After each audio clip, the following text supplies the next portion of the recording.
आइए शुरू करते हैं chapter number 19 health insurance products. इस चैप्टर में हम इंडिया में जो भी हेल्थ इंश्योरेंस प्रोडक्ट्स अवेलेबल है उनके बारे में डिस्कस करेंगे। हमारे सिकनेस, डिजीजेस या फिर सर्जरीज के वजह से जो भी हॉस्पिटल के एक्सपेंसेस होने वाले हैं उसे कवर करने के लिए जो इंश्योरेंस प्लान हम परचेस करते हैं उनको हेल्थ इंश्योरेंस प्रोडक्ट कहा जाता है। मेडिकल सेक्टर की अगर हम बात करेंगे तो मेडिकल सेक्टर जो है वो काफ़ी कॉस्टली हुआ है। इसका रीज़न ये है क्योंकि हमें स्पेशलाइज्ड डॉक्टर अवेलेबल है, डायग्नोसिस जो है वो हायर टेक्नोलॉजी की वजह से प्रॉपर हो पा रहा है, फिर जो इक्विपमेंट्स यूज़ होते हैं वो भी काफ़ी हाई एंड के होते हैं जो कॉस्टली होते हैं। इसके अलावा अच्छी मेडिसिन्स आज मार्केट में अवेलेबल है, तो इस वजह से मेडिकल की जो भी कॉस्ट है वो काफ़ी एक्सपेंसिव हो चुकी है, जो कि आम इंसान के रीच से बाहर है, वो उसे अफोर्ड नहीं कर पाता है। इसी के वजह से हेल्थ इंश्योरेंस प्रोडक्ट जो है इसका डिमांड काफ़ी बढ़ चुका है और इसी वजह से काफ़ी सारी इंश्योरेंस कंपनी जो है वो नए नए कम्पिटिटिव प्रोडक्ट्स मार्केट में लॉन्च कर रही है। यहाँ पर मैं एक एग्जाम्पल देना चाहूँगा। मान लो कोई एक्स पर्सन है, वो हर महीने जो भी अपनी इनकम है उसमें से 10,000 रुपीज़ सेविंग कर रहा है, तो पूरे एक साल भर में उसकी जो सेविंग है वो 1,20,000 हो जाती है। और 3 साल की अगर बात करेंगे तो ये 3,60,000 की अमाउंट जो है वो सेव कर पाता है। अभी अगर इन केस चौथे साल अगर इस इंसान के घर में कोई हॉस्पिटलाइज होता है और जिसको लगभग 4 लाख के आसपास हॉस्पिटल का खर्चा हो जाता है, तो ये जो इंसान है ये अपनी जो 3 साल की जो सेविंग है वो उस हॉस्पिटलाइजेशन के ऊपर खर्च कर देता है। तो अगर हम लोग कैलकुलेट करेंगे, ये इंसान जो है ये पूरा 6 साल के लिए पीछे चला जाता है। उसने जो 3 साल की सेविंग की थी वो वापस रिकवर करने के लिए अगले 3 साल उसको लगने वाले हैं। यही अमाउंट अगर 4 लाख के बजाय 10-15 लाख रुपए के आसपास होता है तो शायद से इसका लिविंग स्टैंडर्ड जो है वो भी अफेक्ट करेगा। तो इसी वजह से हेल्थ इंश्योरेंस प्रोडक्ट जो है ये आज बेसिक नीड बन चुका है।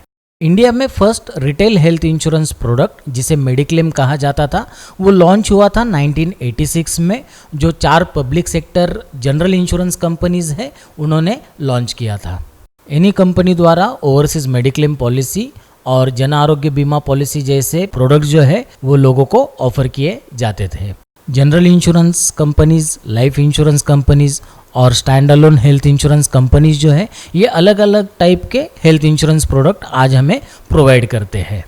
पॉलिसी होल्डर के हित को देखते हुए IRDA ने हेल्थ इंश्योरेंस के कुछ नॉर्म्स जो है वो स्टैंडर्डाइज किए हुए हैं, जिसके तहत life insurance company long term के लिए हेल्थ प्रोडक्ट्स ऑफर कर सकती है, लेकिन उन्हें जो प्रीमियम है वो कम से कम 3 साल के लिए जो है वो कांस्टेंट रखना पड़ेगा।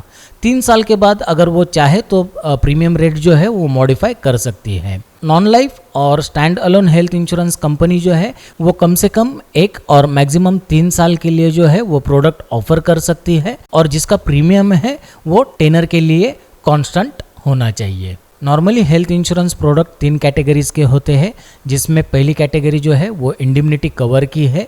इसमें जितना पॉलिसी होल्डर का खर्चा हुआ है उतना रिएम्बर्समेंट उसको इंश्योरेंस कंपनी द्वारा मिल जाता है। दूसरा है फिक्स बेनिफिट कवर, जिसे हॉस्पिटल कैश भी कहा जाता है।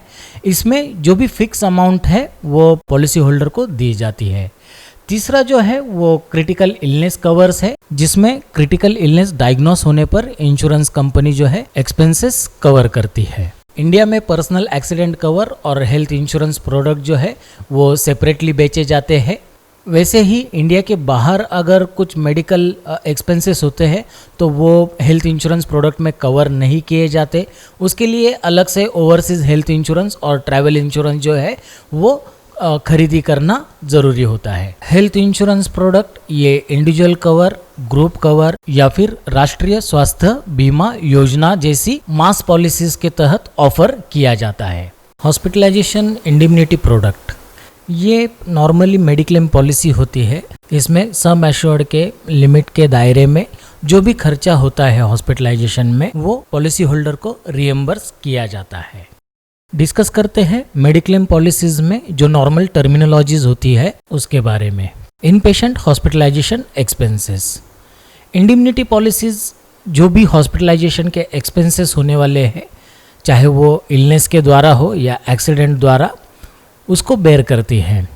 इसमें room boarding charges, ICU charges, surgeon के या फिर मेडिकल प्रैक्टिशनर है, फिर ब्लड, ऑक्सीजन, ऑपरेशन थिएटर के जो चार्जेस है, सर्जिकल अप्लायंसेस के चार्जेस है, मेडिसिन, ड्रग्स, डायलिसिस, केमोथेरेपी, फिर जो भी डिवाइसेस हम लोग इम्प्लांट करने वाले हैं सर्जिकल प्रोसेस के दरमियान, फिर जो भी टेस्ट है, मेडिकल एग्जामिनेशंस है, वो सारे जो है ये इसमें कवर्ड किए जाते हैं। इसके लिए 24 आवर्स का हॉस्पिटलाइजेशन है वो कंपलसरी है। टेक्नोलॉजिकल डेवलपमेंट की वजह से कुछ ट्रीटमेंट ऐसी है जो एक दिन में हो जाती है, तो उन्हें डे केयर प्रोसीजर के तहत इंडिमनिटी प्रोडक्ट जो है वो रिएम्बर्समेंट करवा देता है। Pre and post hospitalization, hospital में जब ट्रीटमेंट लेने के लिए हम हॉस्पिटलाइज होते हैं तो उसके प्रायर कुछ मेडिकल एग्जामिनेशंस, कुछ टेस्ट करने की ज़रूरत होती है, तो ये सारी कवर्ड होती है प्री हॉस्पिटलाइजेशन बेनिफिट में। एक बार ट्रीटमेंट कंप्लीट होने के बाद जो भी फॉलोअप हमें करने पड़ते हैं, जो डिजीज़ है वो क्योर हुआ है या नहीं हुआ है, तो उसके लिए दोबारा से कुछ मेडिकल एग्जामिनेशंस करने पड़ते हैं, तो ये सारी जो कवर होते हैं पोस्ट हॉस्पिटलाइजेशन बेनिफिट में। स्टैंडर्ड अगर हम लोग बात करेंगे तो प्री हॉस्पिटलाइजेशन जो है वो 30 डेज़ एंड पोस्ट हॉस्पिटलाइजेशन जो है वो 60 डेज़ का होता है। लेकिन बढ़ते कंपटीशन को देखते हुए कुछ कंपनी ये प्री हॉस्पिटलाइजेशन 60 डेज़ का और पोस्ट हॉस्पिटलाइजेशन 90 डेज़ का भी प्रोवाइड कर रहे हैं। डोमिसिलियरी हॉस्पिटलाइजेशन बेनिफिट, कुछ पेशेंट्स की कंडीशंस ऐसी होती है कि उन्हें हॉस्पिटल ले जाया नहीं जा सकता या फिर हॉस्पिटल में बेड की अवेलेबिलिटी नहीं है, तो ऐसे पेशेंट्स को घर पर ही ट्रीटमेंट दी जाती है। इसे डोमिसिलियरी ट्रीटमेंट कहा जाता है। तो कुछ पॉलिसीज ऐसी ट्रीटमेंट जो है वो भी कवर करती है। ऐसे कवर में 3 से लेके 5 दिनों का एक्सेस क्लॉज मौजूद हो सकता है। एक्सेस क्लॉज मतलब उतने दिनों का जो खर्चा है वो पॉलिसी होल्डर को खुद बेयर करना है। एक्सक्लूजन्स, एक्सक्लूजन्स मतलब ऐसी स्थिति या ऐसी चीज़ें जो पॉलिसी में कवर्ड नहीं हो, मतलब जिसके अगेंस्ट में हमें वो पॉलिसी का बेनिफिट नहीं मिलने वाला। नॉर्मली पॉलिसी में जो एक्सक्लूजन्स होते हैं उनके बारे में हम लोग डिस्कस करेंगे। Pre existing diseases, PED, policy लेने से पहले 48 महीने मतलब 4 साल के भीतर अगर कोई बीमारी या फिर कोई ट्रीटमेंट अगर पॉलिसी होल्डर ले रहा है तो वो बीमारी प्री एग्जिस्टिंग डिजीजेज में मानी जाती है और उसमें वेटिंग पीरियड का क्लॉज लगा दिया जाता है। नॉर्मली पॉलिसीज़ को 30 डेज़ का वेटिंग पीरियड होता है, मतलब कोई भी ट्रीटमेंट लेने के लिए पॉलिसी 30 दिन पुरानी होनी चाहिए। हालांकि ये क्लॉज जो है वो एक्सीडेंट के केस में जो है वो वेव किया जाता है और एक्सीडेंट के वजह से होने वाले जो भी एक्सपेंसेस है वो इमीडिएटली कवर्ड किए जाते हैं। नॉर्मली सारे प्रोडक्ट्स को 1 साल, 2 साल, 3 साल या 4 साल का वेटिंग पीरियड जो है वो इंश्योरर लगाते थे। हालांकि IRD के गाइडलाइंस के तहत 4 साल का जो प्री एग्जिस्टिंग डिजीज के लिए वेटिंग पीरियड था वो अभी हायर एंड प्रोडक्ट्स के लिए 2 या 3 साल तक कर दिया गया है। वेट कंट्रोल प्रोग्राम या फिर स्पेक्टेकल, कॉन्टैक्ट लेंस या हेयरिंग एड्स या फिर डेंटल ट्रीटमेंट, ऑर्गन रिप्लेसमेंट, फिर home visit, infertility, assisted conception procedures जो होते हैं, मोटापा घटाने के लिए जो ट्रीटमेंट ली जाती है या फिर साइकेट्रिस्ट या फिर जो भी कॉस्मेटिक सर्जरीज होती है, तो ऐसी ट्रीटमेंट के लिए जो है वो एक्सक्लूजन्स लगभग हर पॉलिसीज में होती है। पॉलिसी इंडिविजुअल या फैमिली फ्लोटर के अंडर लिया जा सकता है। इंडिविजुअल मतलब एक ही व्यक्ति के नाम से पॉलिसी लेना, फैमिली फ्लोटर मतलब पूरी फैमिली जो है वो इस पॉलिसी में कवर्ड रहती है। यहाँ पर मैं एक एग्जांपल देना चाहूँगा। मान लो कि किसी एक्स व्यक्ति ने एक पॉलिसी ली हुई है जिसका सम एश्योर्ड जो है वो 5 लाख रुपए है और उसने ये पॉलिसी जो है ये फैमिली फ्लोटर के तहत ली हुई है जिसमें उसकी वाइफ और 2 बच्चे इंक्लूडेड है। अभी ये परिवार कार से कहीं पर ट्रैवल कर रहा है और इनका एक्सीडेंट हो जाता है, तो इनकी पॉलिसी जो 5 लाख रुपए की है तो ये चारों का जो एक्सपेंसेस है वो 5 लाख तक कवर करेगा। अगर हॉस्पिटल का खर्चा 5 लाख से ऊपर होता है तो कस्टमर को ऊपर की जो भी बैलेंस अमाउंट है वो अपने जेब से भरनी पड़ती है। लेकिन यही पॉलिसी अगर इंडिविजुअली 5 लाख रुपए की है तो हर एक का 5 लाख रुपए का कवरेज रहेगा और 20 लाख रुपए तक का खर्चा जो है वो पॉलिसी होल्डर को रिएम्बर्स किया जा सकता है। हालांकि 20 लाख के लिए प्रीमियम जो है वो भी इंडिविजुअल बेसिस पर ही काउंट होगा। फैमिली फ्लोटर पॉलिसीज में प्रीमियम जो है वो थोड़ा कंपैरेटिवली कम होता है। सब limits and disease specific capping. Disease specific capping मतलब स्पेसिफिक डिजीज के लिए जो क्लेम देने वाली है इंश्योरेंस कंपनी, उसके ऊपर मैक्सिमम एक लिमिट रखा जाए। जैसे फॉर एग्जांपल कैटरेक्ट के लिए मान लो पॉलिसी में 20,000 रुपये का जो है वो कैपिंग है, तो कैटरेक्ट का जो भी क्लेम अमाउंट है वो 20,000 से एक्सीड नहीं करेगा। वैसे ही पॉलिसी पर मिलने वाले बेनिफिट्स पर जब कैपिंग लगता है तो उसको सब लिमिट्स कहा जाता है। को पेमेंट या कोपे। को पेमेंट मतलब यहाँ पे पॉलिसी होल्डर और इंश्योरर जो भी क्लेम अमाउंट है उसको शेयर करता है। कोई पॉलिसी में पॉलिसी होल्डर को 20% को पेमेंट करना है तो उसका मतलब ये है कि अगर 1 लाख रुपए का उसका क्लेम आता है तो 20,000 रुपये जो है वो कस्टमर को बेयर करने हैं। कंपनी जो है वो 80,000 रुपये ही क्लेम सेटल करेगी। डिडक्टिबल्स। डिडक्टिबल्स ये एक ऐसी अमाउंट होती है जो इंश्योरर ऑलरेडी डिक्लेयर करता है कि इतनी अमाउंट का क्लेम अगर आता है तो हम लोग वो सेटल नहीं करेंगे। जो भी क्लेम पॉलिसी होल्डर को करना है वो इस स्पेसिफिक अमाउंट के ऊपर अगर क्लेम आता है तो ही बैलेंस अमाउंट जो है वो इंश्योरर देगी। अब मान लो कि किसी पॉलिसी में 1 लाख रुपए का सम एश्योर्ड है और उसमें डिडक्टिबल 10,000 है। ये पॉलिसी होल्डर कुछ दिनों बाद नॉर्मल सा ट्रीटमेंट लेता है जिसका खर्चा 8,000 रुपये होता है। इंश्योरेंस कंपनी जो है ये लायबल नहीं है ये क्लेम अमाउंट देने के लिए। लेकिन अगर ऐसी केस होती है कि जहाँ पे इस पॉलिसी होल्डर का खर्चा 50,000 रुपीज़ होता है तो इंश्योरेंस कंपनी जो है ये 40,000 रुपये का क्लेम जो है वो सेटल करेगी और 10,000 रुपये जो है पॉलिसी होल्डर को बेयर करने पड़ेंगे। पॉलिसी में जो प्रीमियम चार्ज किया जाता है वो जोन टू जोन वैरी होता है क्योंकि कुछ सिटीज़ जो है वो काफ़ी पोल्यूटेड है और वहाँ पे बीमार होने के चांसेस ज़्यादा होते हैं। IRD के गाइडलाइंस के तहत पॉलिसी होल्डर को लाइफ लॉन्ग पॉलिसी रिन्यू करने का जो है वो प्रोविज़न किया गया है। Day care procedure. ऐसी ट्रीटमेंट या सर्जरी जहाँ पे पॉलिसी होल्डर को 1 दिन से ज़्यादा का समय नहीं लगने वाला तो वो कवर्ड की जाती है डे केयर प्रोसीजर में। लगभग 150 सर्जरीज ऐसी है जो डे केयर प्रोसीजर्स में इंक्लूडेड है। Pre policy checkup. Pre policy checkup मतलब इंश्योरेंस कंपनी अपने क्लाइंट को पॉलिसी इशू करने से पहले कुछ मेडिकल एग्जामिनेशन करने के लिए कहती है ताकि उसको जो है वो रिस्क का सामना करना ना पड़े। इस मेडिकल एग्जामिनेशन के लिए जो कॉस्ट लगती थी वो पहले क्लाइंट बेयर करता था। हालांकि अभी IRD के गाइडलाइंस के तहत इंश्योरेंस कंपनी को 50% चार्जेस जो है वो बेयर करने के लिए कंपल्शन कर दिया गया है। हालांकि काफ़ी इंश्योरेंस कंपनी है जो 100% चार्जेस बेयर करती है। Add on covers.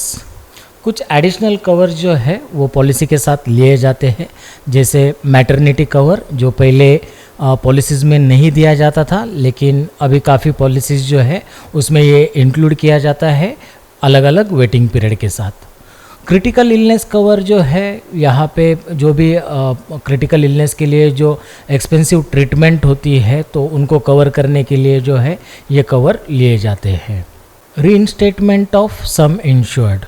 मान लो कोई पॉलिसी अगर 2 लाख रुपए की है और उसमें पॉलिसी होल्डर ने ऑलरेडी एक बार हॉस्पिटलाइजेशन का जो एक्सपेंसेस है वो क्लेम किया हुआ है, जो अमाउंट 1,20,000 है, तो कैलकुलेशंस के तहत ये पॉलिसी जो है अब खाली 80,000 रुपीज़ का ही क्लेम सेटल कर सकती है। लेकिन कुछ एडिशनल एक्स्ट्रा प्रीमियम पे करने से हम लोग ये कवर जो है ले सकते हैं जिसमें एक बार क्लेम लेने के बावजूद जो भी सम एश्योर्ड है वो वापस रिस्टोर हो जाता है। मतलब ये पॉलिसी में अगर दोबारा से क्लेम आ जाता है तो वो 2 लाख रुपए के लिए एलिजिबल रहेगा। Coverage for AYUSH. Ayurvedic, yoga, Unani, Siddha, homeopath. कुछ पॉलिसीज जो है ये आयुष के ट्रीटमेंट के लिए कुछ परसेंटेज जो है ये एक्सपेंसेस कवर करती है।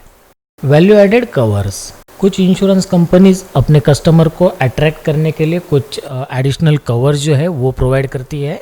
उसे वैल्यू एडेड कवर्स कहा जाता है। आउट पेशेंट कवर जो ओपीडी के चार्जेस है इसमें वो रिएम्बर्स किए जाते हैं। हॉस्पिटल कैश मतलब जितने भी पीरियड के लिए हॉस्पिटलाइज होते हैं तो एक लमसम फिक्स बेनिफिट जो है वो प्रोवाइड किया जाता है। रिकवरी बेनिफिट मतलब 10 दिन के ऊपर अगर हॉस्पिटलाइजेशन होता है कोई भी रीज़न के वजह से तो उसमें एक लमसम अमाउंट प्रोवाइड की जाती है।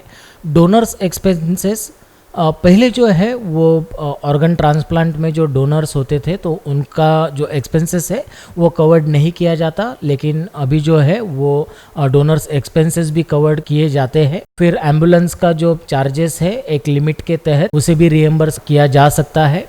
फिर एक्सपेंसेस फॉर एकम्पनिंग पर्सन, अभी इंश्योरेंस कंपनी ये मान के चलती है कि जो भी पेशेंट को एकम्पनी करने वाला है तो उसका जो भी फूड है, ट्रांसपोर्टेशन है, उसके लिए कुछ खर्चा लगने वाला है तो वो एक लमसम अमाउंट जो है वो एक्सपेंसेस के लिए पॉलिसी होल्डर को दिए जाते हैं।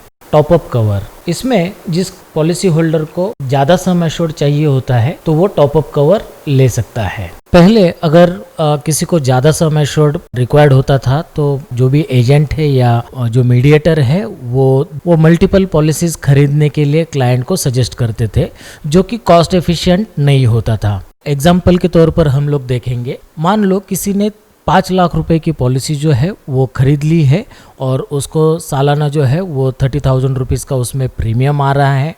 अभी इसको अगर 10 लाख की सम एश्योर्ड की रिक्वायरमेंट है और वो 5 लाख की दूसरी भी पॉलिसी खरीदता है तो उसको जो प्रीमियम है 30 + 30 60,000 रुपीज़ लगेगा। लेकिन वो अगर टॉपअप ऑप्शन लेता है तो उसको 10 लाख का सम एश्योर्ड 40,000 में मिल जाएगा। सीनियर सिटीजन पॉलिसी, ये पॉलिसी 60+ जिनकी एज होती है उनके लिए ये दी जाती है। इसके जो बेनिफिट्स है या जो वेटिंग पीरियड है या जो भी टर्म्स एंड कंडीशंस है ये कंपनी टू कंपनी वेरी होते हैं, लेकिन IRDA के गाइडलाइंस के तहत सीनियर सिटीजन्स के लिए जो पॉलिसी दी जाती है उनके प्रीमियम फेयर हो, वो अफोर्डेबल हो, उनको लाइफ लॉन्ग रिन्यूअल करने के लिए पॉलिसी डिज़ाइन हो, फिर एक अलग चैनल बनाया जाए जिसमें इन कस्टमर्स को सर्विस देने के लिए कुछ एडिशनल प्रोविजंस किए जा सके। तो इस चैप्टर में इतना ही, लगभग सारे पॉइंट्स मैंने कवर करने की कोशिश की है, लेकिन फिर भी अगर आपको कोई क्वेरी है तो कमेंट बॉक्स में ज़रूर पूछिएगा, मैं आंसर्स देने की कोशिश करूँगा। मिलते हैं नेक्स्ट चैप्टर में।